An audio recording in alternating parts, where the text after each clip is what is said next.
Pour les étudiants issus de l'enseignement technique et professionnel au Rwanda, les TVET, cet enseignement offre de grandes opportunités pour atteindre leurs objectifs professionnels, comme ils l'expliquent eux-mêmes.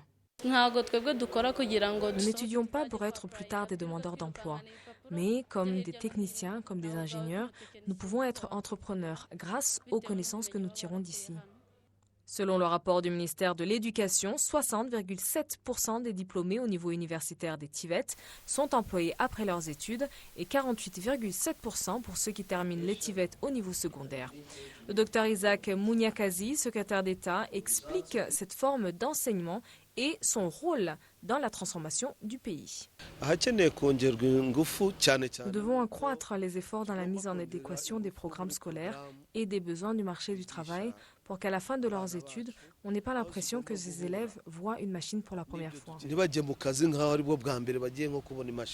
Le ministère de l'Éducation indique de plus que seuls 36,6% des diplômés des institutions universitaires et secondaires de formation traditionnelle sont employés après leurs études.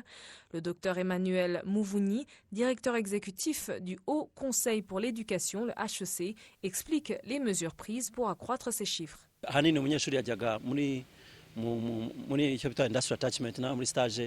Souvent, un élève allait en stage une seule fois, la dernière année de ses études. Mais aujourd'hui, nous demandons aux universités que cela se produise au moins 2 fois pour qu'ils puissent mettre en perspective ce qu'ils ont appris.